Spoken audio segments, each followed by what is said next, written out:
साथियों, आज से 20 वर्ष पूर्व मैंने अपने जीवन काल का कभी अंदाजा भी नहीं लगाया था कि मैं राजनीति में आऊंगा, लेकिन आपके इस इलाके के बुजुर्गों के आशीर्वाद से, नौजवानों के सहयोग से और मेरी माताओं के हौसले से मैंने राजनीति में 1995-96 में इस इलाके से आप लोगों की गली गली गांव घूम के और इस इलाके के अंदर चौधरी देवीलाल जी के आदर्श विचार, चौधरी ओम प्रकाश चौटाला जी के संघर्ष को और लोकदल की रीति और नीति को आपके दरवाजे तक पहुंचाने का काम किया।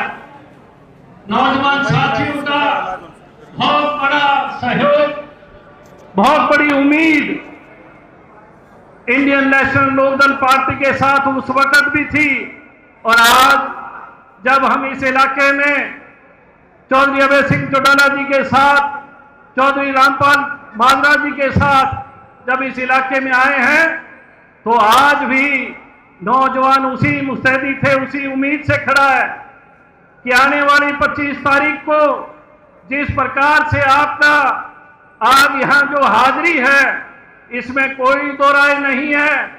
25 तारीख चौधरी देवीलाल जी के 112वीं जयंती पे यह इलाका एक नई इतिहास लिखने का काम करेगा, इंडियन नेशनल लोकदल की सरकार बनाने का काम करेगा। साथियों, इसमें कोई दो राय की बात नहीं है। आप लोगों ने जब जब भी इंडियन नेशनल लोकदल का साथ दिया, सहयोग किया, आपकी सरकार बनी, और आपकी सरकार जब भी बनी, आपकी सरकार में अफसर आपके दरवाजे पे आके हाजिरी लगाया करते थे।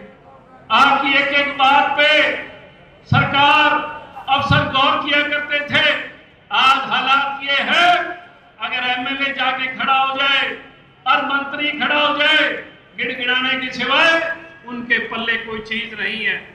साथियों, कई दफा भूल चूक से वक्त की मार के साथ कमजोर समय आ जाता है, बुरा वक्त आ जाता है, लेकिन बुरा वक्त हमेशा नहीं रहता।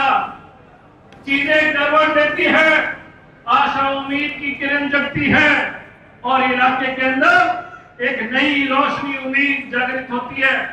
आज मैं समझता हूँ हरियाणा के इलाके के अंदर कोने कोने में जहां भी चौधरी अभय सिंह चौटाला जी के प्रोग्राम कार्यक्रम हो रहे हैं, एक जन सैलाब के रूप में लोग उमड़ के आ रहे हैं। एक नई आशा उम्मीद और किरण के साथ लोग बाहर निकल के आ रहे हैं, क्योंकि लोगों को एक भरोसा है कि चौधरी अभय सिंह चौटाला इस हरियाणा के हित के लिए लड़ने वाली शख्सियत है, सच्चा इंसान है, बेबाक है, और हमेशा गरीब के लिए खड़ा होता है, कमजोर के लिए खड़ा होता है।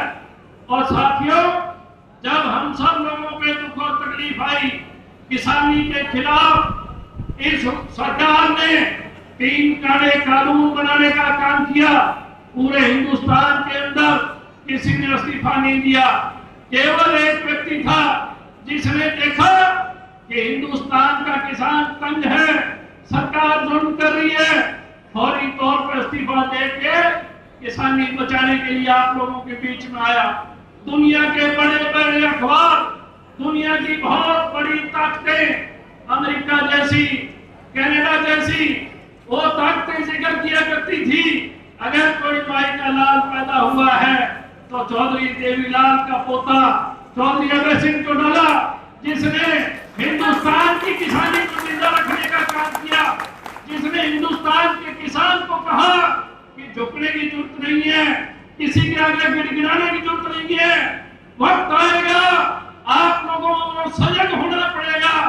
आप अपनी सरकार बनाने का काम करें, और जब आप अपनी सरकार बनाओगे तो एक एक घर का, एक एक परिवार को नौकरी देने का काम करेंगे।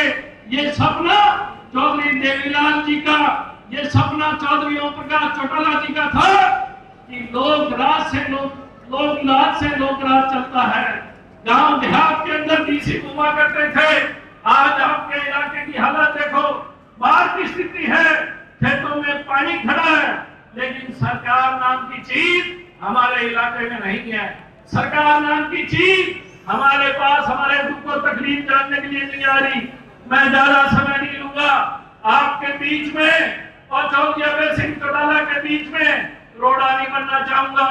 और मैं आज आपसे अपील करने आया हूं, 25 तारीख को साथियों आप सब लोगों ने मिलकर हरियाणा की तकदीर को बनाने का काम करना है। आप सबका सहयोग, समर्थन और आप सब लोगों की हाजिरी ऐसे युग पुरुष चौधरी देवीलाल जी की जयंती पे होनी चाहिए। हर घर से एक एक व्यक्ति उस स्थान पे जाके हाजिरी दे जिस हरियाणा के निर्माण के लिए चौधरी देवीलाल जी ने ताउम्र संघर्ष किया, जिस हरियाणा के किसान के लिए, अपने परिवार के लिए इंडियन नेशनल लोकदल का एक एक कार्यकर्ता चौधरी ओम प्रकाश चौटाला का परिवार था। ऐसी शख्सियत जिसने अपने कार्यकर्ता को देवता माना, अपने कार्यकर्ता के लिए जो बड़े बड़े अफसरों को कहता था कि मेरा राज आ गया, उस दिन मैं अपने कार्यकर्ता का एक बदला लेने का काम करूंगा। साथियों आज 25 सितंबर को रोहतक की वो पवन धरा जहां से चौधरी देवीलाल ने हिंदुस्तान का तख्ता पलट करने का काम किया था।